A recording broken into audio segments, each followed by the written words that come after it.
Dans nos vies, Saint-Esprit, nous nous abandonnons à toi.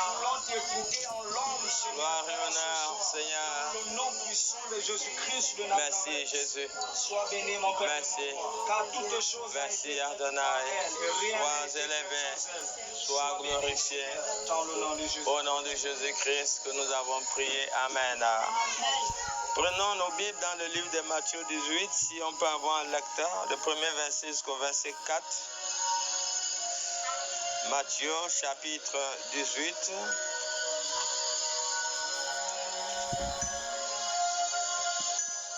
Si on peut baisser le volume légèrement. Matthieu 18. Verset 1 à 4. Il est écrit dans le livre de Matthieu 18, à partir du premier verset. En ce moment, les disciples s'approchèrent de Jésus et dirent, qui donc est le plus grand dans le royaume des cieux? Verset 2. Jésus ayant appelé un petit enfant, le plaça au milieu d'eux. Verset 3, il dit, je vous le dis en vérité, si vous ne vous convertissez et si vous ne devenez comme les petits enfants, vous n'entrerez pas dans le royaume des cieux. Verset 4, c'est pourquoi quiconque se rendra humble comme ce petit enfant sera le plus grand dans le royaume des cieux. Amen. Amen. Asseyez-vous. Nous avons pour thème ce soir l'humilité. Nous parlons sur l'humilité ce soir. La Bible est claire en ce moment. Les disciples s'approchèrent de Jésus et dirent, qui donc est le plus grand dans le royaume des cieux? La Bible dit que Jésus ayant appelé un petit enfant, le plaça au milieu d'eux et dit, je vous le dis en vérité, si vous ne vous convertissez et si vous ne devenez pas comme les petits enfants, vous n'entrerez pas dans le royaume des cieux. Voilà, il dit encore, c'est pourquoi quiconque se rendra humble comme ce petit enfant sera le plus grand dans le royaume des cieux. Voilà. Voilà. La Bible nous dit que les disciples se sont approchés de Jésus et ont dit à Jésus qui est le plus grand. Ils ont demandé à Jésus qui est le plus grand dans le royaume de Dieu. Vous savez, dans les affaires de la vie, il y a des petits, il y a aussi des grands. Il y a ceux qui sont connus comme des petits, il y a aussi ceux qui sont connus comme des héros dans le ciel. Et Jésus a bien défini les règles pour accéder à la grandeur. Jésus a dit, quand ils les ont demandé qui était le plus grand dans le royaume de Dieu, Jésus n'a pas fait venir une grande personne. Jésus a fait venir un petit enfant. Et Jésus a dit, si vous ne vous convertissez pas, donc le chemin vers la grandeur part d'abord du fait que vous puissiez comprendre le rôle que joue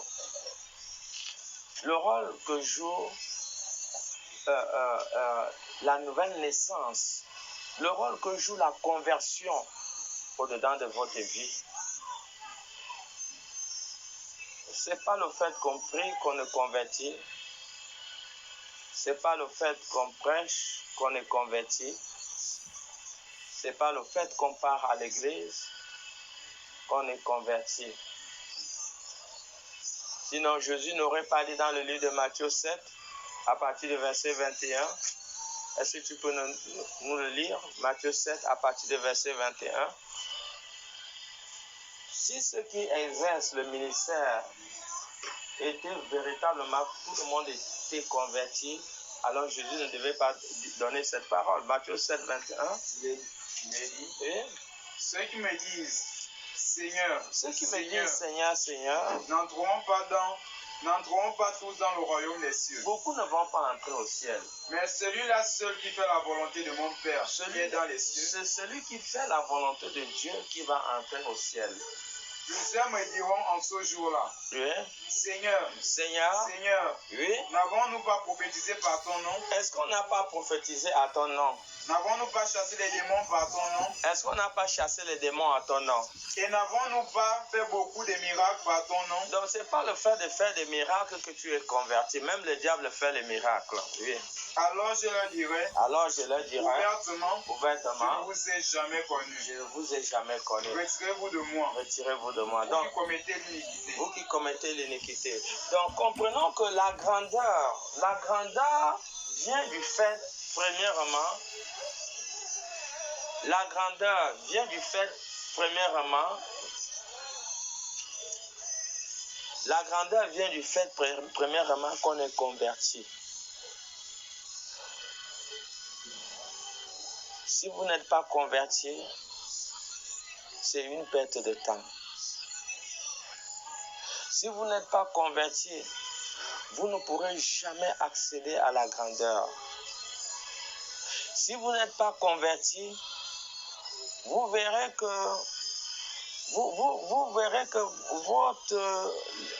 votre comportement ne va jamais se ressembler à celui d'un enfant. Parce que Jésus a défini la grandeur comme étant celui qui a la carrure, celui qui a des caractéristiques comme un enfant. Il dit, si vous ne vous convertissez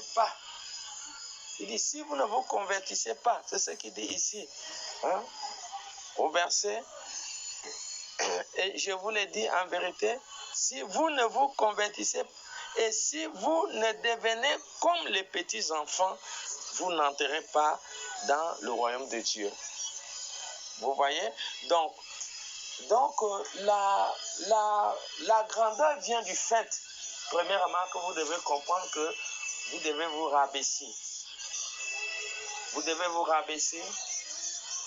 Vous devez être humble. Vous devez avoir les qualités d'un enfant. C'est les qualités d'un enfant qui vous confère la nature divine. C'est les qualités d'un enfant qui vous confère le droit d'être candidat au ciel. C'est la qualité d'un enfant. Donc si votre chrétienté n'arrive pas à la dimension de l'enfant, alors vous ne pourrez pas être candidat. Et vous ne pourrez pas connaître ce qu'on appelle la grandeur.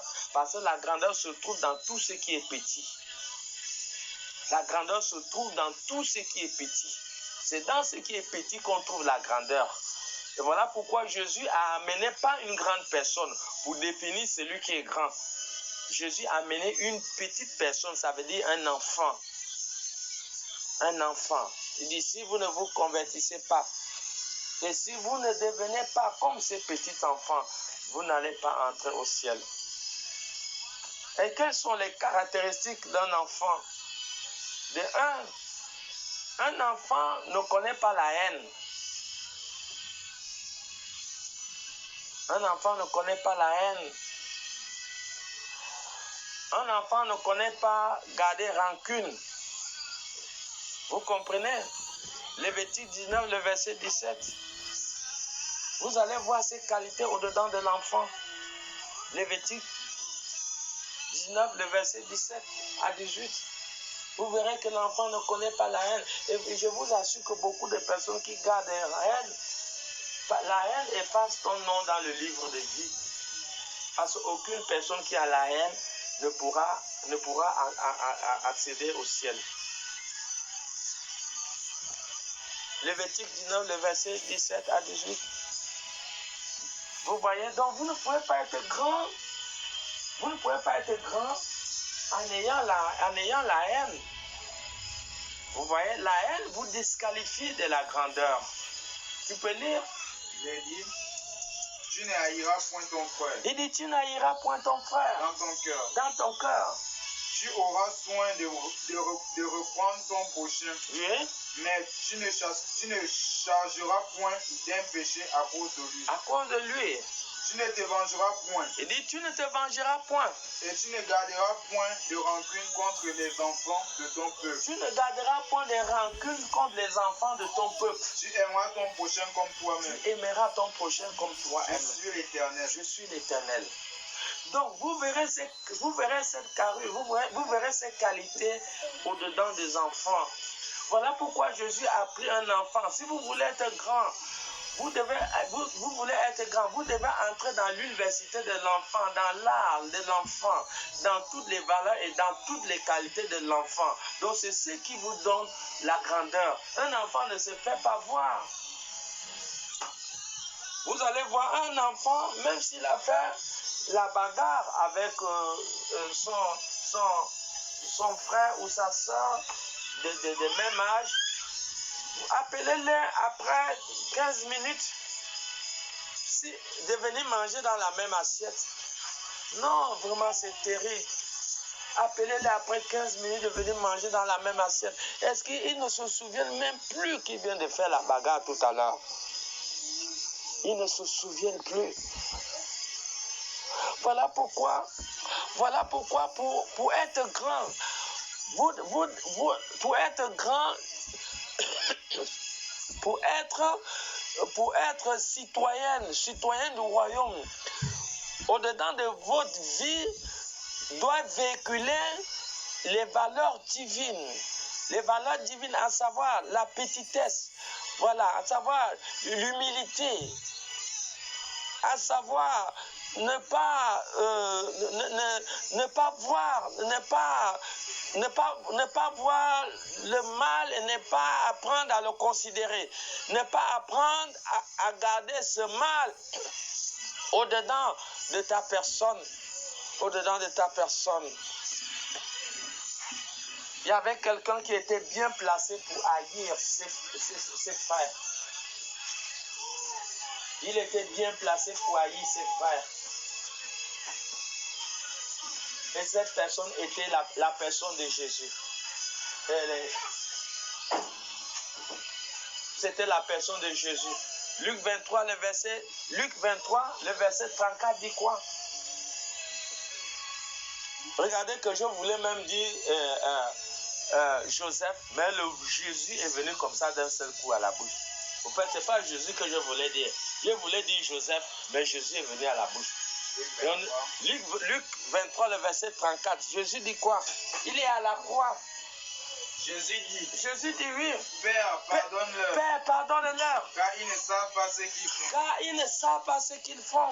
Ils se partagèrent ses vêtements. Donc, s'il y a quelqu'un qui pouvait haïr des gens, c'est Jésus. On l'a cloué, on l'a bastonné, on l'a fait aussi un grand mal.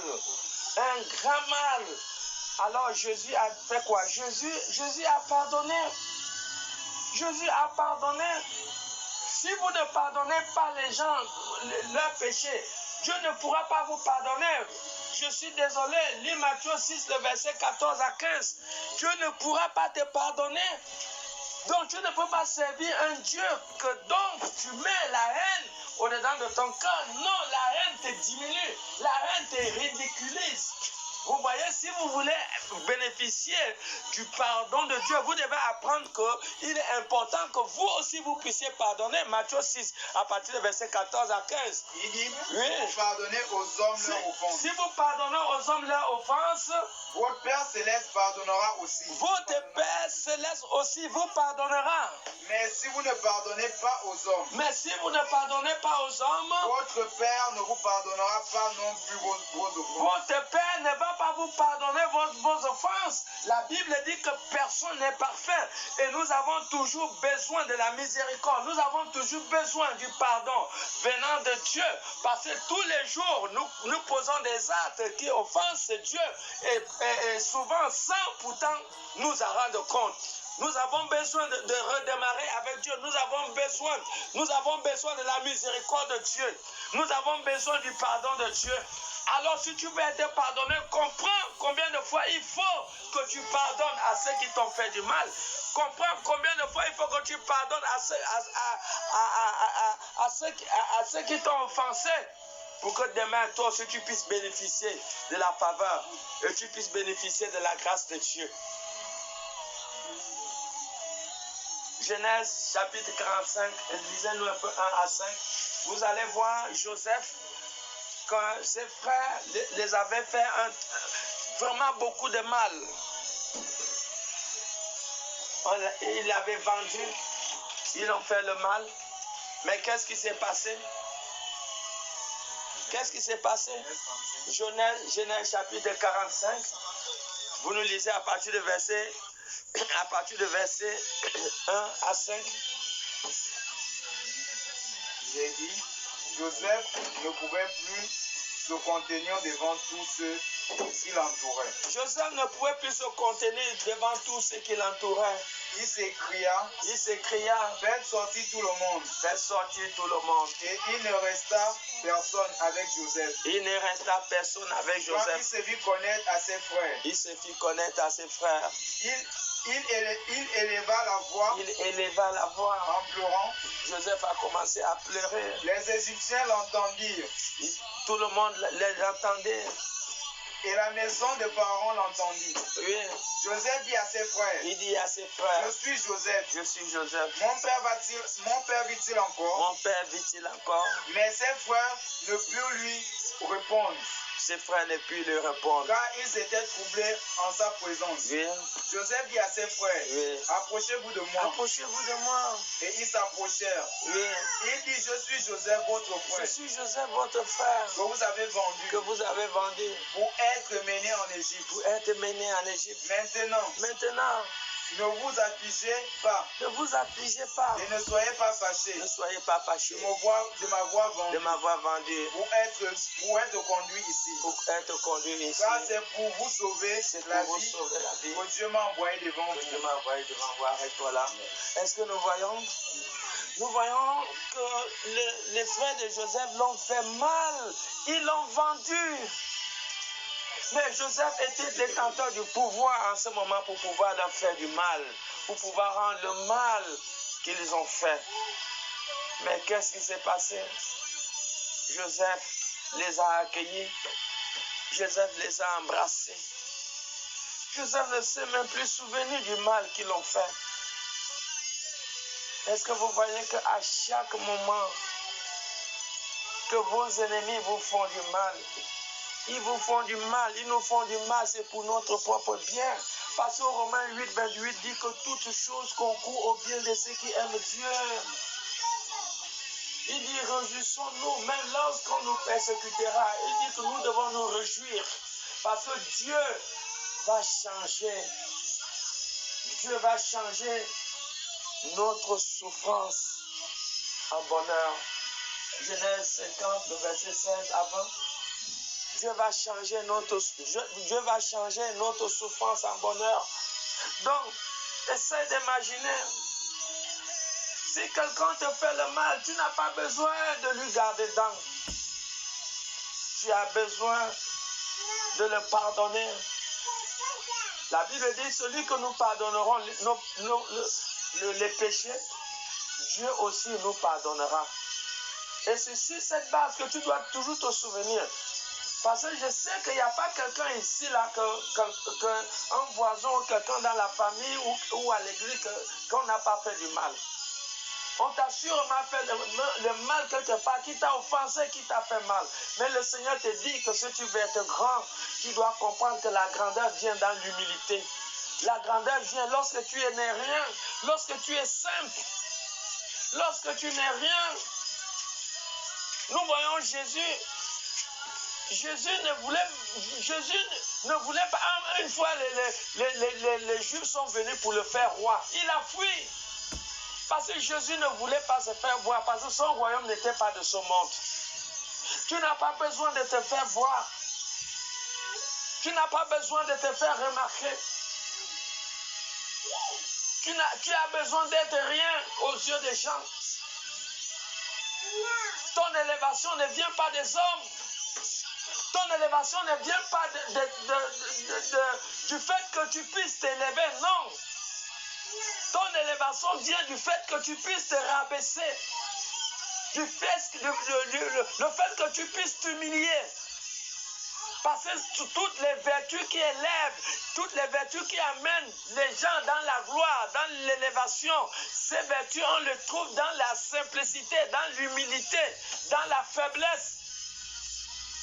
L'apôtre Paul dit que quand je suis faible, c'est en ce moment que je suis fort. Donc tu cherches à être élevé. L'élévation ne se trouve pas dans le fait que tu veux te faire voir. Non, l'élévation ne se manifeste pas dans ta vie parce que tu veux te faire remarquer. Non, l'élévation vient du fait que tu es caché, le fait que tu es rien, le fait que tu te laisses piétiner, le fait que tu te laisses insulter. Le fait que tu ne te fais pas voir, cache-toi. Et vous pensez que Ésaïe 53, le verset, je crois, 7, et dans l'herméneutique, ça veut dire l'analyse totale d'un texte.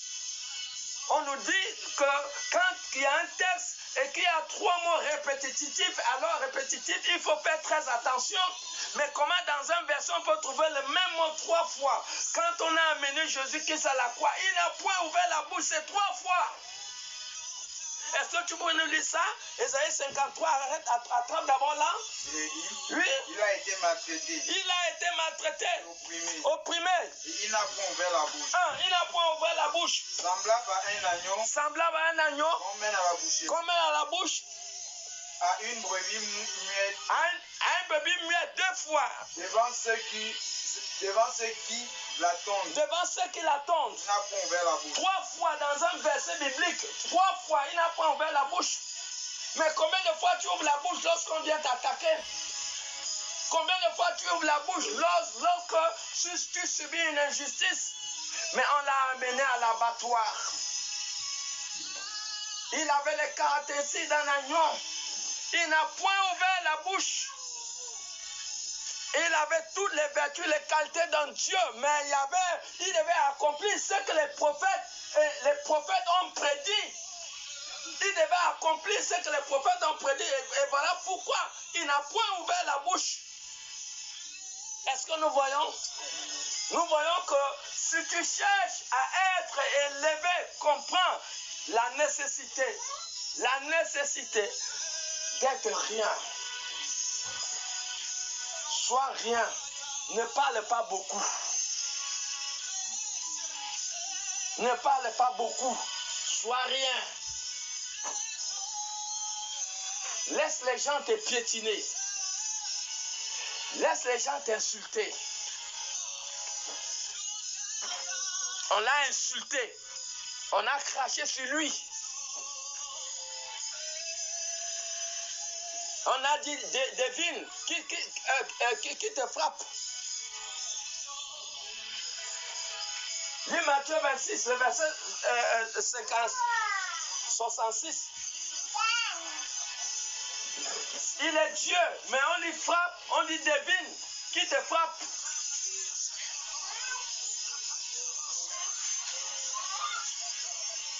Oui? Matthieu. Merci, à partir du verset 66, oui. Il est dit, que vous ensemble. Oui. Il répondit, oui. Il mérite la mort. Il mérite la mort. Là-dessus, il lui crachait au visage. Mais depuis que tu fais ta chrétienté, on ne t'a jamais craché sur le visage. On l'a craché sur le visage, il n'a point rendu. Continue. Il lui donnait des coups. On lui a donné des coups de poing. Et des soufflets. On lui a giflé. En disant, Christ, prophétise. Dis-nous qui t'a frappé. Dis-nous qui t'a frappé. Vous-même regardez à quel niveau on a amené le Seigneur de gloire. Mais qui sommes-nous pour te faire voir? Nous sommes qui? Toutes les vertus qui élèvent est dans la simplicité. C'est dans l'humilité que tu vas t'élever. Tu ne vas pas t'élever parce que tu parles, non. Tu ne vas pas t'élever parce que tu veux te faire voir, non.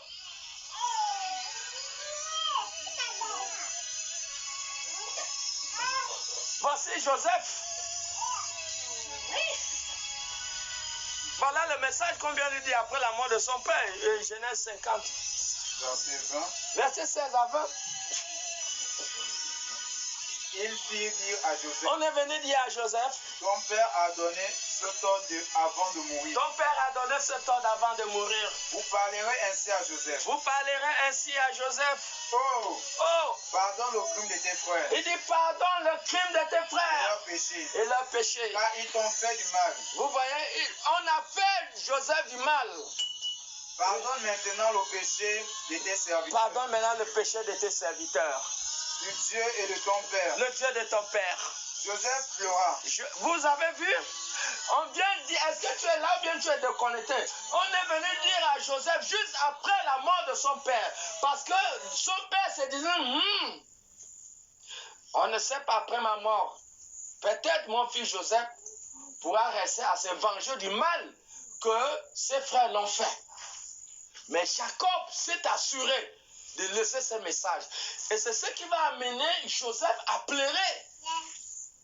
Vous voyez, des fois dans la Bible, tu peux arriver des endroits où tu commences à couler les larmes. Si tu es vraiment un esprit que tu lis la Bible, il y a des endroits que tu vas arriver, tu commences à pleurer. Parce que c'est tellement douloureux, parce que tu entres dans l'esprit de l'auteur. Ça veut dire que le Saint-Esprit t'amène à ce jour et tu réalises ce qui s'est passé véritablement à ce jour. Et c'est ce qui a fondu Joseph en larmes. Continue. Joseph pleura en entendant ces paroles. Lorsqu'il a entendu ces paroles, il s'est mis à pleurer. Ses frères vinrent eux-mêmes se prosterner devant lui. Et vinrent eux-mêmes se prosterner devant lui. Et ils dirent, Oui. nous sommes tes serviteurs. Nous sommes tes serviteurs. Joseph leur dit, Joseph leur dit, soyez sans crainte, soyez sans crainte. car suis-je à la place de Dieu? Est-ce que je suis à la place de Dieu? Vous aviez médité de me faire du mal. Vous avez médité de me faire du Dieu mal. l'a changé en bien. Dieu l'a changé en bien. Pour accomplir ce qui arrive aujourd'hui. Pour accomplir ce que vous voyez Pour aujourd'hui. sauver la vie à un peuple nombreux. Pour sauver la vie à un peuple nombreux. Soyez donc sans crainte. Soyez sans crainte. Je vous entretiendrai, Je vais m'en occuper de vous. vous et vos enfants. Vous et vos enfants. Et il les consola. Et vous voyez, c'est Joseph encore qui s'est mis à les consoler. En parlant à leur cœur. En parlant à leur cœur, arrête-toi là. Est-ce que vous voyez? C'est Joseph, au lieu qu'il se fâche contre le mal qu'ils ont fait, mais c'est lui qui se met à consoler ses frères. Comprenez mes bien-aimés, nous ne sommes pas de la terre. À un certain moment, vous devez comprendre les principes qui régissent le royaume auquel vous appartenez. Nous habitons sur cette terre, mais nous ne faisons pas partie de la terre. Nous avons notre gouvernement, nous avons nos règles. L'ambassade des États-Unis ne sont pas payés par rapport aux règles gabonaises, non. Ils ne travaillent pas selon les règles gabonaises, non. C'est une nation en territoire étranger. Et le monde n'est pas notre territoire. Et c'est ce que Jésus pouvait dire. Jésus pouvait dire que je ne suis pas de ce monde. Et nous aussi, bien aimés, tant que votre vie est attachée au principe divin, vous n'aurez pas de problème avec la société. Vous n'aurez pas de problème avec les sorciers. Vous n'aurez aucun problème avec un sort ou des manipulations ou des influences mystiques. Parce que personne ne pourra vous atteindre. Parce que nous sommes cachés en Christ, en Dieu. Éphésiens 6. Nous sommes cachés en Dieu, en Jésus-Christ. Éphésiens 6. Après. Nous sommes cachés en Dieu, en Jésus-Christ. Nous devons faire très attention.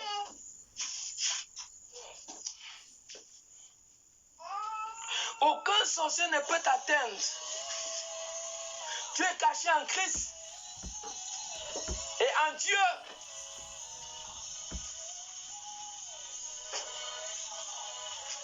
Nous sommes cachés en Christ et en Dieu. Mais qui peut t'atteindre? Qui peut t'atteindre? Personne. Voilà pourquoi il faut comprendre. Mais bien aimé, le royaume de Dieu, c'est le royaume des grands. Ce n'est pas le royaume des petits.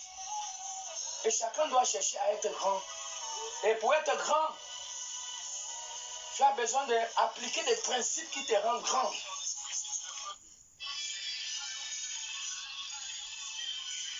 Tu as besoin d'appliquer les principes qui te rendent grand. Tu vois, Jésus dit, il dit ici, je vous le dis en vérité, si vous ne vous convertissez, si vous ne devenez comme des petits enfants, vous n'entrez pas dans le royaume des cieux. Il dit ici, c'est pourquoi quiconque se rendra humble comme ce petit enfant sera le plus grand dans le royaume de Dieu. Vous voyez? Qu'est-ce que tu veux? Tu sais ce qu'on appelle le grand? Un grand, ce n'est pas celui qui vit dans le manquement. Un grand, ce n'est pas celui qui vit dans la mendicité. Quand Dieu te confère le statut de la grandeur, il t'élève dans tous les domaines de ta vie. Personne n'est l'ennemi de l'avenir. La nature de chaque personne détermine ton avenir ou ton échec. C'est la propre nature de quelqu'un qui détermine ton succès ou ton échec. C'est ta nature. Donc personne n'est l'ennemi de l'autre.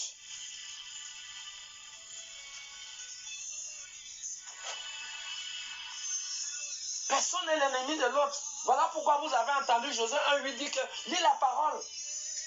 Tu peux me donner le but de lire la parole? C'est de changer ton statut. C'est de changer ton comportement. Donc l'échec et la réussite dépendent de la qualité de personne que tu es. Sinon Galates 4.1 ne devait pas dire, je crois que c'est Ephésiens 2.6, lis un peu. Galates ne devait pas dire que tant que l'héritier est petit, tant que l'héritier est enfant, il ne diffère pas d'un esclave.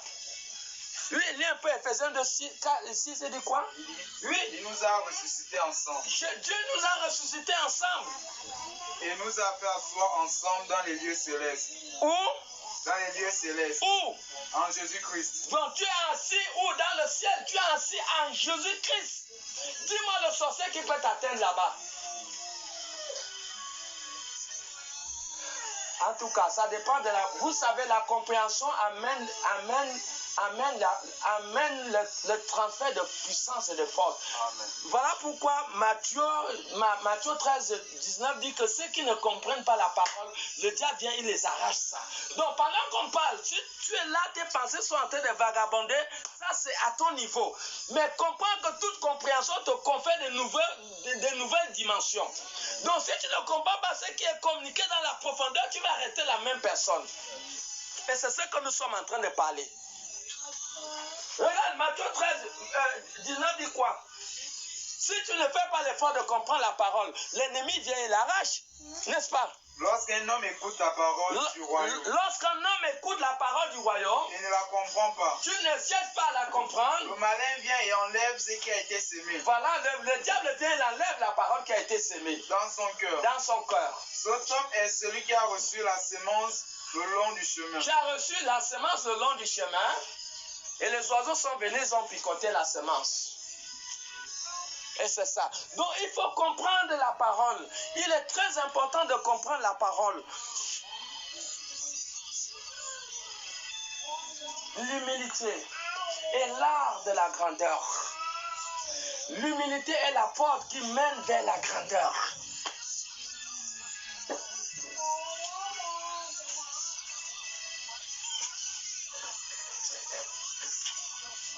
Si tu n'es pas humble, tu détruis ta destinée.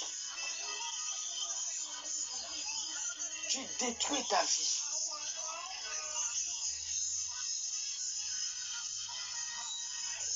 Parce que celui qui n'est pas humble est orgueilleux. Et l'orgueil est une malédiction. Et voilà pourquoi Dieu punit sévèrement les orgueilleux. Psaume 31, le verset 24. Dieu punit sévèrement les orgueilleux. Un orgueilleux, c'est quelqu'un qu'on n'a rien à dire. Un orgueilleux, c'est quelqu'un qu'il ne faut pas faire des reproches. Un orgueilleux, c'est quelqu'un qu'il ne faut pas parler. Un orgueilleux, c'est quelqu'un qui veut se faire voir.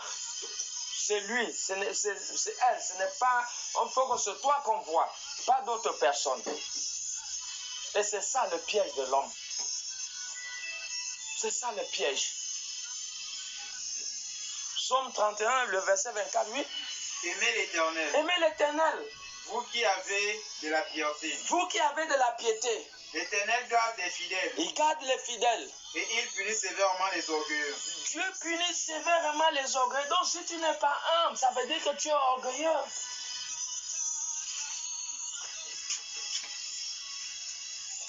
Et l'orgueil est une malédiction. Quand tu es un orgueilleux, même si ton oncle a un poste à te donner, il ne peut pas donner parce qu'il sait que toi tu es une mauvaise femme. Il sait que toi tu es un mauvais homme. Même s'il a le travail, il va même aller donner le travail à une autre personne. Mais pourquoi ton propre frère, ta propre soeur qui est bien placée quelque part, il a un travail, pourquoi il ne peut pas te donner le travail là? À cause du mauvais état de ton cœur est la plus grande malédiction dans la vie de quelqu'un. Voilà pourquoi le cœur est le micropossesseur de l'homme. Le cœur est le sang de l'homme. C'est pour ça que vous verrez dans Proverbe 4, 23, la Bible dit que garde ton cœur plus que toute autre chose. Un cœur malade peut dérouter ton destin. Et la première maladie du cœur, c'est amener ce cœur à s'enorgueillir. À s'enorgueillir. À se faire voir. Et j'ai toujours donné ce témoignage. Une femme qui vivait en collaboration dans la même cour avec une femme chrétienne qui vivait dans la même cour avec d'autres locataires. Ils avaient une corde commune. Donc la personne qui se réveille le matin, qui a lavé le linge, c'est lui qui met le linge à la corde. C'est ce que la chrétienne a fait. Elle s'est levée le matin à 6 heures, elle a lavé son linge, le linge de son mari, les enfants, elle a mis à la corde. Mais qu'est-ce que sa voisine a fait? Elle s'est réveillée vers 9 heures, elle aussi elle a lavé le linge en période de la saison sèche. Elle a enlevé le linge de la chrétienne, elle l'a jeté dans la poussière, même pas mettre dans la bassine. Elle a jeté dans la poussière, elle a pris son linge, elle a mis à la place. Toi-même, regarde, si tu n'as pas le cœur, je crois que tu vas aller livrer une sale bagarre avec cette femme. Si tu n'es pas converti, tu vas livrer une sale bagarre avec cette femme. Parce qu'elle a pris les habits de la chrétienne, elle l'a jeté dans la poussière. Mais quelle était la réaction de la chrétienne? Elle est venue, elle a trouvé son linge dans la poussière, elle a pris le linge de son mari, de ses enfants, elle l'a mis dans la bassine, elle est partie rincer. Après avoir rincé, elle l'a mis dans la maison, elle a attendu le lendemain pour mettre ses habits à la corde. Je vous assure qu'une semaine après, l'enfant de cette femme tombe dangereusement malade vers les 3 heures du matin. Elle compte tout le monde pour demander 1000 francs pour amener l'enfant à l'hôpital. Personne n'avait l'argent. Personne. Mais cette chrétienne, puisque la dame criait au secours, cette chrétienne a pris 5000. Cette chrétienne que cette femme a pris le linge, elle l'a jeté au sol. Elle a pris 5000. Elle a donné à cette femme. Amène ton enfant à l'hôpital. Ils sont allés à l'hôpital, ils ont hospitalisé l'enfant. L'enfant est resté à l'hôpital, je crois, 1 semaine et demie comme ça. Et l'enfant, ils sont sortis de l'hôpital. Quand ils sont... Vous savez, hein, quand vous faites quelqu'un le mal, et que la personne vous fait le bien, vous allez vous retrouver en train de pleurer. C'est ce que Saül a fait. Nous, 1 Samuel 24, le verset 17, à partir du verset 17. Vous allez voir que Saül s'est mis à pleurer parce que David avait l'opportunité de le tuer. David avait l'opportunité de le tuer, mais il ne lui a pas tué. 1 Samuel 24, à partir du verset 17. Il dit, Oui? lorsque David eut fini d'adresser à Saoul ces paroles, Quand David a fini de dire à Saül, tu as vu, non? Moi, je pouvais te tuer, mais je ne t'ai pas tué. J'ai coupé le pan de ta robe. Il a fini de l'adresser la parole, oui. Saoul dit, Saül dit, est-ce bien ta voix, mon fils David? le roi Saül dit, est-ce que c'est vraiment ta voix, mon fils Saül? Et Saoul éleva la voix et pleura. Vous entendez? Est-ce qu'ils sont là? Ou bien vous êtes distrait? Reprends la parole, oui. Et Saoul éleva la voix et pleura. Saül éleva la voix et pleura. Est-ce que vous comprenez? Reprends la lecture. Lorsque David eut fini d'adresser à Saoul ces paroles, Viens même un peu vers le verset 16 pour comprendre quelques paroles de David, oui. l'Éternel jugera et prononcera entre moi et toi, Oui, et il gardera et il défendra ma cause. oui, oui, oui. Il me rendra justice en me délivrant de ta main. Oui. Lorsque David eut fini d'adresser à Saoul ces paroles, Saoul dit, est-ce bien ta voix, mon fils? Est-ce bien ta voix, mon fils? David. Saoul éleva la voix et pleura. Saül, le roi Saül a commencé à élever la voix et pleurer. Et il dit à David, tu es plus juste que moi. Tu es plus juste que moi. Car tu m'as fait du bien. Tu m'as fait du bien. Moi, je t'ai fait du mal. Moi, je t'ai fait du mal. Arrête-toi là. Vous voyez, à chaque moment que quelqu'un vous fait du mal, vous devez faire cette personne le bien. Un jour, cette personne va pleurer. C'était la même chose. Quand cette femme est sortie de l'hôpital, elle n'avait pas le courage de regarder cette femme en face. Elle n'avait pas le courage. Elle savait que Dieu est passé à travers cette femme-là pour sauver son enfant. Parce que s'il n'y avait pas l'argent, la femme là devait mourir. La femme était en train d'agoniser. Un jour, cette femme païenne a vu le courage. Elle est devenue devant la chrétienne. Elle est tombée à genoux. Elle s'est fondue à larmes. Elle a pleuré pour dire, ah ma soeur, pardonne-moi ce que je t'ai fait. Pardonne-moi ce que je t'ai fait. Je sais que je t'ai fait du mal, mais toi tu m'as fait du bien. À cause de l'acte que tu as posé, mon enfant est vivant. Ma soeur, pardonne-moi. Et c'est comme ça que la soeur l'a pardonné. Et elle a demandé à la soeur l'église où elle priait. Et c'est comme ça que la païenne a commencé à aller à l'église. Est-ce qu'on peut acclamer pour le Seigneur? Elle a commencé à aller à l'église. Si c'était toi, malgré que tu pars à l'église, tu devais livrer une sale bagarre.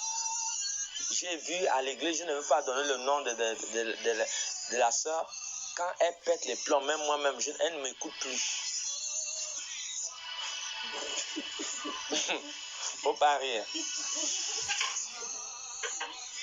Ça, c'est quel genre de chrétien, ça? Que même le pasteur, il parle, on n'écoute même plus le pasteur.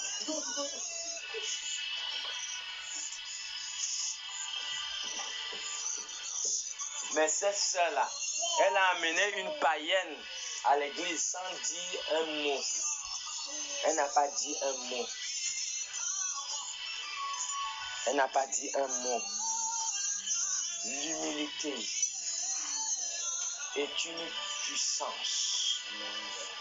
Il n'y a pas un raccourci pour aller à la gloire.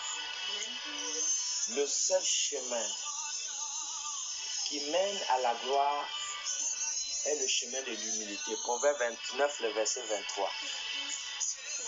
Le seul chemin, vous voulez être grand, allez-y dans l'université de l'école de l'humilité.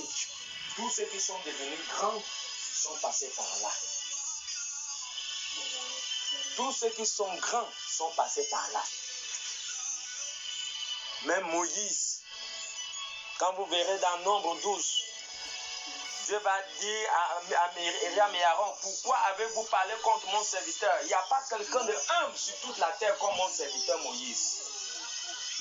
Il dit, il n'y a pas quelqu'un humble sur toute la terre comme mon serviteur Moïse. La grandeur de Moïse était cachée derrière son humilité. Nous étions où?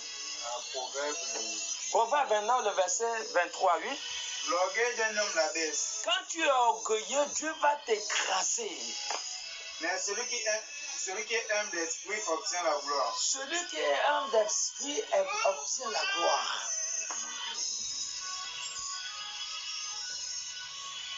Est-ce que quelqu'un comprend? Sois rien. Sois rien.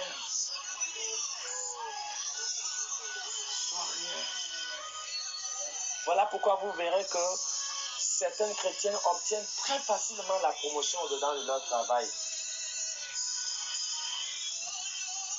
Les collègues lui jalousent. Pourquoi le patron aime tellement la sœur là plus que l'autre? Vous n'êtes pas pareil. L'autre a des carrures du ciel. Vous n'êtes pas pareil. L'autre a des caractéristiques du ciel. Vous n'êtes pas pareil. Et tout de suite, on va lui donner, on va t'élever. Les gens aimeront te voir à cause de ton humilité. Les gens vont te respecter parce que l'humilité te fait grand. Il n'y a pas de raccourci pour arriver à la gloire. Le chemin de la gloire, c'est le chemin de l'humilité. Si tu n'es pas humble, tu vas manifester ce qu'on appelle l'orgueil. Et l'orgueil est un esprit de malédiction. Parce que Dieu écrase tous les orgueilleux. L'orgueil va t'empêcher de pouvoir accéder à la grandeur. Et voilà pourquoi le chemin qui mène vers la gloire est le chemin de l'humilité. Tu dois travailler ta personne pour être rien, pour être simple. Apprends à ne pas répondre aux provocations, aux injures.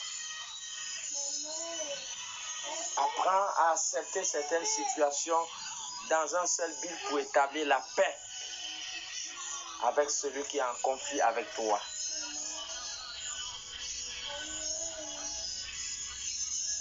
Accepte des choses, même que tu reconnais que tu n'as pas fait, mais dans quel but? Pour établir la paix. Pour établir la paix. Même Pilate, quand vous regardez Luc 24, le verset 3, vous allez voir que même Pilate a regardé. Pilate dit, je ne vois rien. Je ne vois rien qu'on amène à cet homme, on l'accuse. Il dit, il a examiné Jésus, il ne voyait rien. C'est pas ça? Hein? Luc 24, 3. Hein? Hein? Matthieu 24, 3. Il dit, ne voit rien. Est-ce que quelqu'un comprend? Donc, sois humble, sois rien, sois simple.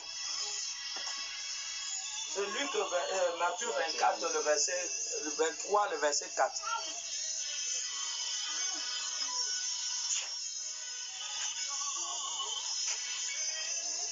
Sois rien, sois humble. C'est pas ça?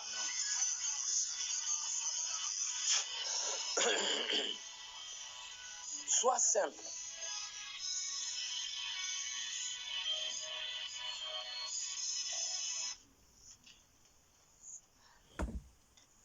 Matthieu 24, le verset 3, c'est pas ça? 23, le verset 4. Ok, ça va. Luc 23, 4, non? Alors, c'est ça que j'ai dit. Vas-y, lis. Luc 23, 4. Oui? Il a dit dans Luc 23, verset 4. Oui? Pilate dit aux principaux sacrificateurs. Pilate dit aux principaux sacrificateurs. Et à la foule. Et à la foule. Je ne trouve rien de coupable en cet homme. Je ne trouve rien de coupable en cet homme. C'est bon. Est-ce que tu es là? Amen. Il ne trouve rien de coupable en cet homme. Donc, tu vis avec un homme. Ce n'est pas tout ce qu'on t'accuse qu'il faut nier. Il y a des choses qu'il faut accepter que tu sais que tu n'as pas fait pour établir la paix. Parce que la paix, tu ne vas pas aller dans un magasin pour aller payer la paix. Amen. La paix est un agent cher et de choix. Et voilà pourquoi il faut tout faire pour que la paix, le Saint-Esprit n'aime pas une atmosphère de bruit ou de problème. Le Saint-Esprit aime l'atmosphère de paix. C'est dans cette atmosphère qu'il move. Amen. Pilate, on voit ici dans Luc 24, 3, on dit ici que Pilate a examiné la chose. Il voit que Jésus, il regarde Jésus, Jésus n'a rien fait. Est-ce que quelqu'un comprend? Amen. Proverbe 15, 33. Donc, si tu veux être grand, cherche à cultiver la simplicité, cherche à être humble. Ne sois pas la femme querelleuse. Ne sois pas la femme bagarreuse. Apprends à être insulté. Apprends à être trahi. On a trahi Jésus. Judas a trahi Jésus. Apprends à être trahi. Joseph a été trahi par ses frères. Apprends à être trahi. On était où? Proverbe 15, 33.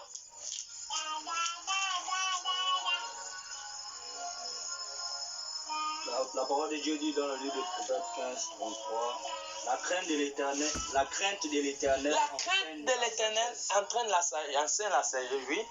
Et l'humilité précède la gloire. L'humilité va toujours te conduire vers la gloire. Hein? Proverbe 22, le verset 4. L'humilité va toujours te conduire vers la gloire. Voici ce que tu rates, moi mes amis, si tu n'es pas humble. Voici ce que vous ratez si vous n'êtes pas humble. Proverbe 22, 4 dit quoi? Il a dit dans le livre de Proverbe 22, 4, oui. Le fruit de l'humilité. Écoute bien, le fruit, ça veut dire que ce que l'humilité produit. De la crainte de l'Éternel. La crainte de l'Éternel. C'est la richesse. Voilà. Ce que l'humilité produit et la crainte de l'Éternel, c'est la richesse. La gloire et la vie. La gloire et la vie. Proverbe 22, 4, reprends. Il a dit dans Proverbe 22, 4, le fruit de l'humilité. Le fruit de l'humilité. De la crainte de l'Éternel. De la crainte de l'Éternel. C'est la richesse. C'est la richesse. La gloire. La gloire et quoi? La vie. Et la vie. Voici ce que tu rates. Quand tu es orgueilleuse là, c'est ce que tu rates. Tu rates la richesse. Tu rates la gloire et tu rates la longévité parce qu'un orgueilleux ne vit pas longtemps. Dieu finit par le tuer. Et un orgueilleux, c'est un méchant. Psaume 101, le verset 8. Dieu dit qu'il tue les méchants chaque jour. Chaque jour, Dieu tue les méchants. Et c'est là le piège. Oui? Chaque matin, j'anéantirai tous les méchants du pays. J'anéantirai tous les méchants du pays. Afin d'exterminer la vie de l'Éternel.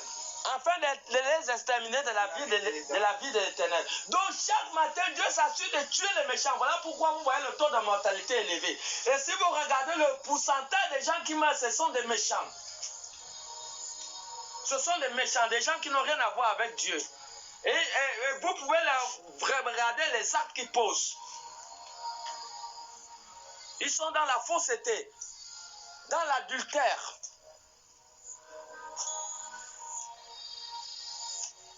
Dans le vol, dans l'idolâtrie, dans le mépris à Dieu. Et c'est ça le danger. Voilà pourquoi l'humilité, Dieu n'était pas dit de faire beaucoup d'efforts. Le pire ennemi de la gloire de Dieu, c'est la qualité des personnes que tu es. Donc la qualité des personnes que tu deviens joue un grand rôle avec la richesse. Voilà, donc la nouvelle personne que même Jean 12, 24, il dit si le grain qui est enterré ne meurt, il ne peut pas être productif. Tu as vu quel docteur? Tu as vu un docteur qui t'opère avant que le docteur répare les intestins, les boyaux et ce qui est malade ou la chair qui sort dans le ventre. Le docteur va te tuer, oui ou non? Il va d'abord t'anesthésier. Donc si le docteur ne te met pas l'anesthésie, le docteur ne peut pas te réparer. Tu comprends? Il en est la même chose, Jean 12, 24. Il dit, Oui. en vérité, En vérité, je vous le dis. je vous le dis. Si le grain de blé qui est tombé en terre Si le grain qui est tombé en terre, meurt, si ça ne meurt, il reste seul. s'il reste seul, Mais oui, s'il meurt, il porte beaucoup de fruits. il porte beaucoup de fruits. Voilà. Voilà pourquoi le seul chemin de la gloire, c'est le chemin de Golgotha, le chemin de la crucifixion. Si ta vieille chair, si ta vieille nature n'est pas morte, ça veut dire tes vieux comportements que tu as connus dans le monde. Si ces comportements-là ne sont pas quittés de ta vie, tu ne pourras pas exceller dans la nouvelle vie que Dieu a promis pour toi. Parce que la nouvelle vie que Dieu a promis pour toi est dans la nouvelle personne que tu deviens.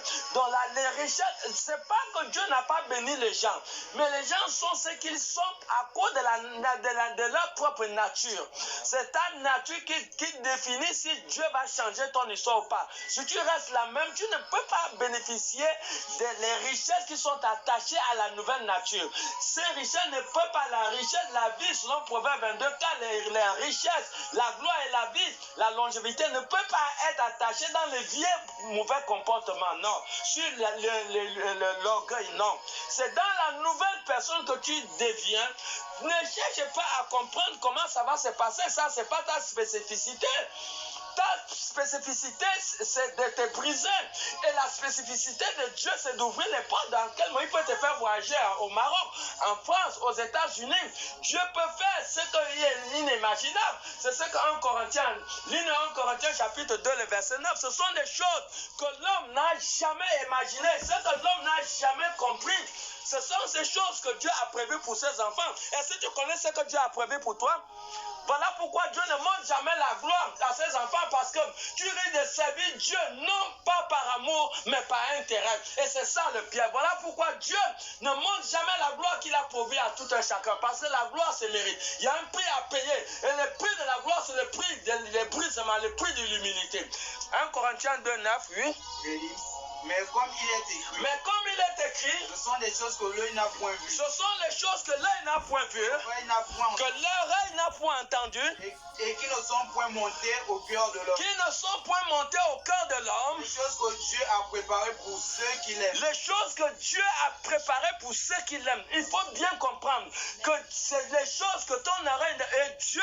Il y a des gens qui ont fait de Dieu un menteur. Et je vous amène à comprendre que Dieu n'est pas un menteur. Lorsque sa parole est appliquée, et vous verrez des résultats. Si vous voyez, certaines personnes sont comme ils sont là, ils n'ont pas encore atteint le niveau de l'accomplissement des Écritures. Une fois le niveau des accomplissements des Écritures atteint, tu verras au milieu de la multitude, il y aura une transformation, un changement. Et beaucoup de gens ne comprennent pas qu'est-ce qui s'est passé dans ta vie. Mais parce que tu as compris la nécessité de pouvoir intégrer ta vie sur la base des Écritures. Et c'est ça. Et je vais m'arrêter par ce passage biblique, Hébreux chapitre 2, à partir du verset 7, je crois à 9. Hébreux chapitre 2. Bluetooth mode. Hébreux chapitre 2, oui. Hébreux 2. Oui, à partir du verset 7. Il est dit. Connected. Tu l'as abaissé pour un peu de temps. Tu l'as abaissé pour un peu de temps. Au-dessus des anges. Au-dessus des Tu anges. l'as couronné de gloire. Il a couronné l'église de gloire, d'honneur. Tu as mis toutes choses sous ses pieds. Dieu a mis tout pouvoir sur l'autorité de l'église. En effet, En lui soumettant toutes choses, en soumettant à l'église de toutes choses, Dieu n'a rien laissé qui ne lui fût soumis. Dieu n'a pas laissé quelque chose qui ne doit pas être soumis à l'autorité de l'église. Cependant, nous ne voyons pas encore maintenant on ne voit pas encore maintenant que toutes choses lui soient soumises. que toute chose lui soit soumise. Mais celui qui a été abaissé pour un peu de temps, Écoutez bien, il a d'abord été abaissé, parce que l'élévation ne vient pas du fait que tu t'élèves.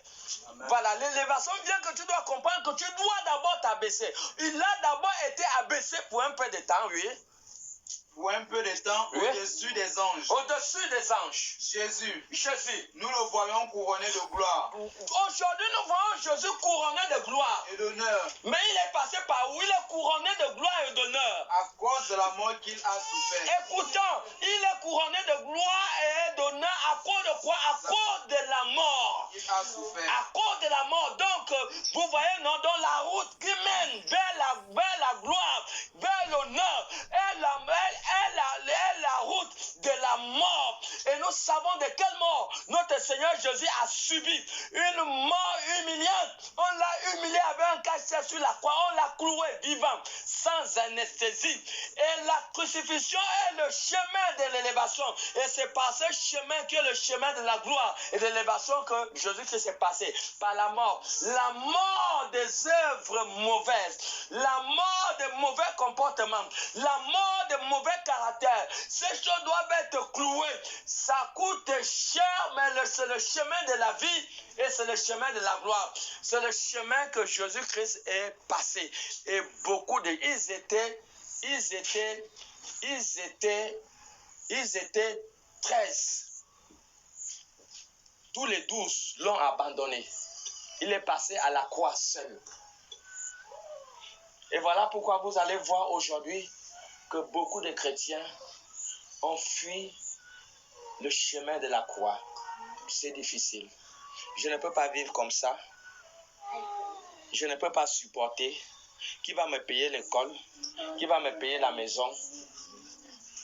Je vais faire comment? Je vais vivre comment? Quel sera mon avenir? Beaucoup ont abandonné le chemin de la croix. Et il n'y a pas un chemin de gloire. Notre Seigneur est passé par le même chemin, le chemin de la crucifixion. Il n'y a pas de raccourci pour accéder à la gloire. C'est le chemin du rabaissement, d'humiliation. On doit t'humilier. On doit se moquer de toi. On doit se moquer de toi. Mais derrière ces moqueries, il y a une dimension très élevée. Continuez la lecture. Afin que par la grâce de Dieu, Reprends la petite partie, oui. Reprends. Jésus, Jésus, nous le voyons couronné nous le voyons couronné de aujourd'hui gloire et de d'honneur gloire et d'honneur. à cause de la mort qu'il a À souffert. cause, on dit bien à cause. Je ne sais pas si quelqu'un comprend. Amen. À cause de la mort, mon ami, si tu n'es pas mort par ta méchanceté, ton mauvais caractère, tes mauvaises actions, à cause de la mort, lui, il a subi la mort physique. Mais nous, aujourd'hui, nous devons tuer les mauvaises choses qui énervent Dieu, les actes que nous faisons. Et c'est ça qui coûte cher à l'homme. Et c'est ça le chemin de la gloire et de l'élévation. Continue. Afin que par la grâce de Dieu, Afin que par la grâce de Dieu, il souffrit la mort pour tous. il a souffert de la mort pour tous. Continue. Il convenait en effet Oui. que celui pour qui et par qui sont toutes choses et qui voulait conduire C'est à bon. la gloire. Tu peux t'arrêter là. C'est ça. L'humilité. Mon frère, ma soeur. Si tu vas avoir la faveur, quand tu es bien, une copine va dire au ministère des Finances, non, je connais une soeur, non, la soeur est bien. La soeur est bien. Non, on va mettre son dossier. Vous voyez? Mais quand tu es mauvaise, quelqu'un qui a voyagé en France connaît que nous, en France, on te connaît comme une mauvaise femme. Est-ce que ça c'est bien? Ton nom va en mal. Ça là, c'est pas bien. Il faut être bien dans la vie. Il faut être simple. Il faut être rien. Ne te fais pas voir. Laisse-toi insulter. Laisse-toi piétiner. C'est ça le chemin du calvaire. Le chemin de la gloire. Acclamons pour le Seigneur. Et tu peux venir conduire la prière.